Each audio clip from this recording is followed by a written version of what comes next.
안녕하세요. 당신의 개인 변호사 박혜원입니다. 노소영 씨가 SK 상간녀 동거녀를 상대로 상간자 위자료 청구 소송을 제기했습니다. 과연 얼마의 위자료를 받을 수 있을까요?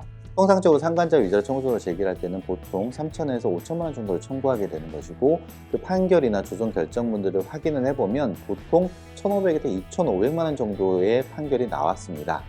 그런데 이번에 SK 최태원 회장과 노소영 씨의 이혼 항소심 판결문에 따르면요, 20억 원이라는 거액의 위자료를 지급하라고 판결을 했습니다. 이거는 위자료 관련해 가지고는 굉장히 획기적인 판례라고 볼 수밖에 없어요. 왜 그런지 설명을 드릴 거고요.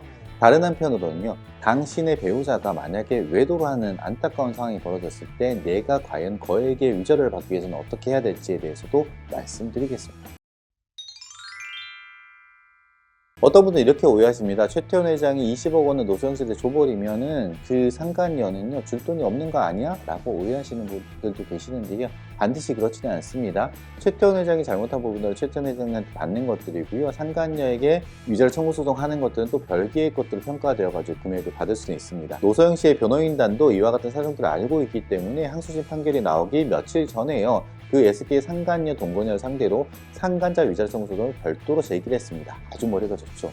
왜냐하면 이게 만약에 이혼 소송이 1심이 진행되고 있고 상간자 위자료 소송이 1심에서 진행이 됐으면 이게 병합돼 버리거든요. 그러면 뭔가 상간녀를 따로 압박하는 수단들이 없어져 버려요. 그냥 뒤에 숨어 버릴 수가 있거든요. 그렇기 때문에 오히려 항소심 판결이 나오기 직전에 상간자 위자료 청구 소송을 제기했기 때문에 상간자 위자료 청구 소송은 별도로 진행된다. 따로 위자료를 받을 수 있다. 압박을 가할 수 있다. 굉장히 전략적이죠. 근데 물론 가정생활을 파괴시키는 데 있어서는 최태원 회장과 SK 상간녀 이 둘만 비교를 해본다 그러면요, 당연히 혼인 서약을 한 SK 최태원 회장이 유책이 더 크기 때문에요, 상간녀의 위자료는요 20억 원을 초과하기는 매우 어려울 겁니다. 그렇다고 해가지고 과연 통상적인 위자료 금액 1,500만 원에서 2,500만 원 사이 이게 나올 거라고 생각하지는 않습니다. 왜 그러냐면 최태원 회장의 항소심 판결의 취지 자체가요, 이제는 더 이상 피해자의 정신적인 충격 정도를 판단하는 데 있어서 그거에만 매몰되는 것이 아니라 가해자의 재산 형성 과정이나 자력 여부에 대해 가지고도 판단하기 시작한 거죠. 결국에는 간통죄를 대신할 수 있을 정도의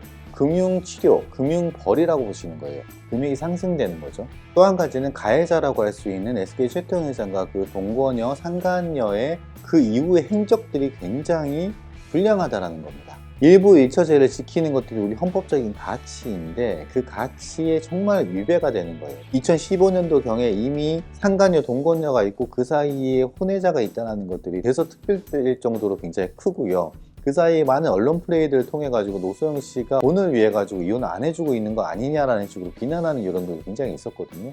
이런 것들이 얼마나 노소영 씨에게 큰 고통이었는지 이것들을 산정하기 시작하는 거예요. 그래서 SK 상간녀 동거녀에 대한 위자료 청구 금액도요, 통상적인 수준을 뛰어넘을 것으로 생각이 듭니다. 그 돈이 설사 SK 최태원 회장의 돈에서 나온다고 하더라도요, 그 자체만으로 큰 의미가 있거든요. 두 가지입니다. 당신의 배우자가 어느 정도 경제적인 자력을 가지고 있는지도 평가 요소 안에 들어갔다라는 거고요. 두 번째로는 불륜 부정이 바람 핀 다음에 그 가해자들의 행동이 어떤 행동인지, 반성하고 있는 건지 아니면 어쩌면 뻔뻔스럽게 보이는 행동들을 하고 있는지에 대해서도 주목할 수밖에 없다라는 거죠. 그렇기 때문에 이제는 소송을 제기한 이후에도 이러이러한 태도들을 하고 있습니다. 그렇기 때문에 위자료가 올라가야 됩니다라는 주장들도 할 수 있지 않을까 싶습니다. 그래서 제 생각에는 아무래도 위자료 금액이 1억은 당연히 넘어갈 것 같다는 생각을 하고요. 그것도 10억을 넘지는 않습니다. 왜냐하면 SK 최태원 회장이 더 큰 잘못을 했다는 것들을 전제를 했을 때예요. 그러면은 한 1억에서 10억 정도 중간 정도 되는 뭐 4억에서 5억 정도의 위자료가 나오지 않을까라고 조심스럽게 추측해 봅니다. 이상 당신의 개인 변호사 박혜원이었고요. 저는 항상 당신 편입니다. 감사합니다.